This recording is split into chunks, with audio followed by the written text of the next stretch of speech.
Chapter के शुरुआत में हम पुलिस स्टेशन को देखते हैं, जहाँ पे हमारा लिनमो बैठा हुआ होता है। वो अपने मन में सोच रहा होता है, मैं सच में मंदबुद्धि हूँ। उसने ज़रूर मेरी गंदी एक्टिंग देख ली होगी। क्या वो मुझ पे गुस्सा होगा? मैंने उसे क्यों पूछा वो कौन है? जाहिर सी बात है, इस वजह से मैं बेनकाब हो गया। इतने साल तक हम दोनों एक साथ थे, और वैसे भी उस खूबसूरत चेहरे को कोई कैसे भूल सकता है। मैं सिर्फ खुद को बेवकूफ़ बना रहा था। और फिर हमें कुछ देर पहले का सीन दिखाया जाता है। लिनमो कहता है, तुम कौन हो? मुझे नहीं लगता कि मैं तुम्हें जानता हूँ। वांगजुन कहता है, तुम मजाक कर रहे हो, तुम मुझे नहीं जानते। लिनमो दूसरी तरफ देखने लगता है। वांगजुन उसका कॉलर पकड़ के उसे अपनी तरफ खींचता है और कहता है, मुझे इतने वर्षों में तुम्हारी चिंता नहीं करनी चाहिए थी। फाइन, तो अभी संदेह है कि तुम नशीली पदार्थों की तस्करी और हिट एंड रन के केस में शामिल हो, और मैं तुम्हें पुलिस स्टेशन जांच करने के लिए लेके जा रहा हूँ। लिनमो कहता है, नशीले पदार्थों की तस्करी? बिल्कुल नहीं, मैं तो बस वहाँ से गुजर रहा था। वांगजुन कहता है, शट अप। लिनमो कहता है, प्लीज़ थोड़ा सा वेट करो। वांगजुन, मैं अभी नहीं जा सकता। मेरे प्रोफेसर मेरे एक्सपेरिमेंट डाटा के लिए मेरा वेट कर रहे होंगे। वांगजुन पीछे देखते हुए कहता है, ओह, तो तुमने मुझे पहचान लिया। लिनमो ये सारी बातें बैठ के सोच रहा होता है। वो सोचता है, मैंने अपनी कब्र खुद ही खोद ली। जरूर ही मेरा दिमाग खराब हो गया था। जब भी मैं उसका सामना करता हूँ, मैं सोचना ही बंद कर देता हूँ। अगर मैं थोड़ा सख्ती से काम लेता तो जरूर ही मैं इस चीज़ों से बाहर होता। 5 साल से अलग होने के बाद भी मैं उसे पसंद करता हूँ। अगर मैं शांत रह सकता तो मैं वैसा ही करता जैसा मैंने 5 साल पहले किया था। फिर वो सोचता है, क्यूट जैसा वो है, He will always be my brother only. वो हमेशा मेरा भाई ही रहेगा। फिर वहाँ पे वांगजुन आता है।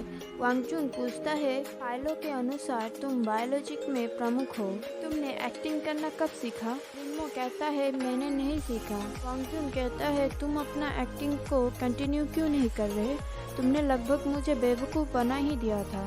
लिनमो कहता है, मैंने अपना स्टेटमेंट दे दिया है, तो क्या मैं? वांगजुन कहता है, नो, तुमने अभी तक मेरे सवाल का जवाब नहीं दिया। तुमने अचानक से मुझे कांटेक्ट करना क्यों बंद कर दिया था? और तुमने मेरे फ़ोन नंबर को भी ब्लॉक कर दिया था। लिनमो कहता है, मेरा फ़ोन कहीं गुम गया था। वांगजुन कहता है, जब भी तुम झूठ बोलते हो तुम इसी तरह से देखते हो। मैंने कितने साल तुम्हारा ख्याल रखा था, क्या मुझे एक्सप्लेनेशन भी नहीं दे सकते? लिनमो कहता है, वांगजुन, मुझे पूछना बंद करो, मैं फिर से तुम्हें झूठ नहीं कहना चाहता। वांगजुन गुस्से से अपने सीट से खड़ा हो जाता है। लिनमो अपना चेहरा दूसरी तरफ कर लेता है। वांगजुन लिनमो के सिर पे हाथ रख के कहता है, ठीक है, इस बारे में भूल जाओ। बचपन से ही तुम बहुत ज़्यादा जिद्दी हो। फाइन, मैं सरेंडर करता हूँ। तुम्हारे ब्यूटीफुल लुक ने मुझे मजबूर कर दिया है। लिनमो कहता है, तुम पहले की तरह बहुत अच्छे हो। और फिर दरवाज़ा खुल जाता है और वांगजुन के दोनों कलीग नीचे गिर जाते हैं।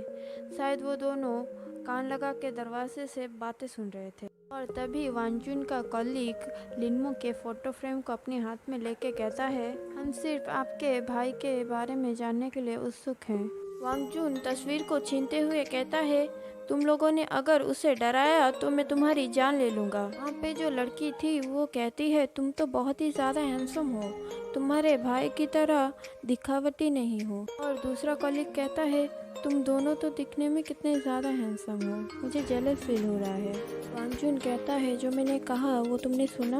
वहाँ पे खड़ी हुई लड़की कहती है, बॉस, जबकि आप आ चुके हैं तो क्यों ना आप अपने भाई को हमारे साथ सेलिब्रेशन पार्टी में लेके चले। और फिर वो वांगजुन का पैर पकड़ते हुए कहती है, बहुत दिन हो गया, इतना हैंडसम लड़का हमने नहीं देखा। वांगजुन अपने सिर पे हाथ रख के कहता है, हम सबवे से जाने वाले हैं, मेट्रो, और वो मेट्रो से नहीं जा सकता। उसका कॉलीग कहता है, ऐसा क्यों? वो उसके सिर पे मार के कहता है, शट अप, ये तुम्हारी प्रॉब्लम नहीं है। लिनमो कहता है, मैं मेट्रो से जा सकता हूँ, मैं अब ट्रेन जैसी चीज़ों से नहीं डरता। और फिर हमें मेट्रो का सीन दिखाया जाता है। वांगजुन के कॉलीग्स बात कर रहे होते हैं, हमारा बॉस बहुत ज़्यादा लकी है क्योंकि वो बहुत ज़्यादा हैंडसम है, इसलिए सारे गवाह उन्हें कोऑपरेट करते हैं। वो लड़की कहती है, कहना बहुत आसान है, करना नहीं। तुम एक बार ट्राई क्यों नहीं करते? और तभी लिनमो कहता है, वांगजुन मैं वॉशरूम जाना चाहता हूँ। वांगजुन कहता है, ठीक है तो मैं तुम्हारा वेट कर रहा हूँ गेट पर। वांगजुन अपने कॉलीग्स को कहता है, तुम सब जा सकते हो, मैं अपने भाई का इंतज़ार करूँगा। और फिर वांगजुन सिगरेट निकालते हुए सोचता है, वो बड़ा हो चुका है और कितना हैंडसम भी हो चुका है। मेरी यादों में जो छोटा सा बच्चा था वो कितना बड़ा हो चुका है। मुझे दिख रहा है कि एक पिता को अपने बेटे को बड़ा होते हुए देख के कैसा लगता है। और मुझे आज भी आश्चर्य है कि वो 5 साल पहले क्यों गायब हो गया था। 1 second, this look better right. और फिर वांगजुन अपने मन में सोचता है, उसके बचपन में वो चीज़ होने के बाद वो ट्रेन जैसी हर चीज़ से डरने लगा था। अगर वो और ज़्यादा मुसीबत में फंस गया तो वो और भी ज़्यादा बुरा होगा। क्या ये इसलिए था क्योंकि उसके बाप ने दूसरी शादी करने के बाद उसे बाहर निकाल दिया था? और फिर वो अपसेट फील करने लगता है। वो कहता है, मैंने इस चीज़ों के बारे में उसे भूलने के लिए क्यों कहा? मेरे लिए उस प्रश्न को फिर से पूछना बहुत ज़्यादा मुश्किल है। मैं आशा करता हूँ कि इन 5 साल में उसके साथ मेरे बिना सब कुछ अच्छा हुआ हो। लिनमो वांगजुन के सिगरेट को उसके मुंह से निकालते हुए कहता है, तुमने स्मोक करना कब शुरू किया? ये तुम्हारे हेल्थ के लिए बुरा है। वांगजुन कहता है, जब मैंने काम करना शुरू किया था तब बोर होने पर मेरे पास एक सिर्फ सिगरेट ही था। अब चलो चलते हैं, वो अभी भी यहीं है। और फिर वो उसके सिगरेट को ट्रैश में डाल देता है। और फिर हमें मेट्रो का सीन दिखाया जाता है। सर्वे आने वाला है, प्लीज़ येलो एरिया में खड़े रहिए। लिनमो अंदर जाने लगता है।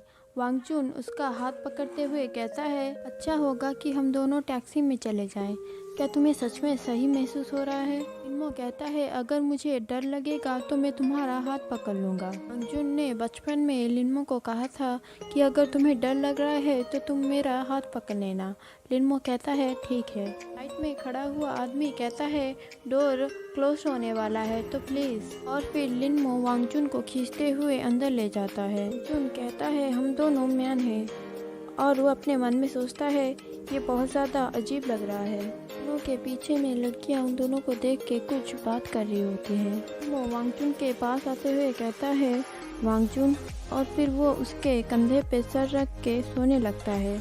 वांगजुन कहता है, क्या तुम्हारे सर में दर्द है? लिनमो कहता है, हिलो मत। और वो उसके हाथ को टाइटली पकड़ लेता है। और फिर लिनमो कहता है, मुझे थोड़ी देर तुम्हारे कंधे पे आराम करने दो। वांगजुन अपने मन में सोचता है, वो बहुत ज़्यादा बदल चुका है। वो चुप रहता है, फिर भी मैं उसे मना नहीं कर पाता। फिर वहाँ से सीन कट होता है और हमें पार्टी का सीन दिखाया जाता है, जहाँ पे वो सभी चेस कर रहे होते हैं। फिर वो लड़की कहती है, इस तरह से बिहेव मत करो, मत भूलो कि तुम दोनों पुलिसमैन हो। वांगजुन लिनमो को कहता है, कोई फ़र्क नहीं पड़ता कि तुम कहाँ गए थे, मैं खुश हूँ कि तुम मुझे फिर से मिल गए। और मुझे वादा करो कि तुम फ्यूचर में मुझे सारी बातें बता दोगे और मुझे फिर से मत छोड़ना। और कंफ्यूज होते हुए पूछता है, क्या तुम? लिनमो उसे इस तरह से देख के ब्लश हो जाता है और उसकी धड़कनें तेज हो जाती है। फिर लिनमो कहता है, वांगजुन तुम ड्रंक हो चुके हो, अब और ज़्यादा ड्रिंक मत करो। वांगजुन कहता है, बिल्कुल नहीं, मैंने सिर्फ 6 बोतल वाइन ही पी है और वैसे भी मैं कोई बच्चा नहीं हूँ। और फिर वांगजुन को उल्टी आने लगती है। वो भाग के वॉशरूम जाता है।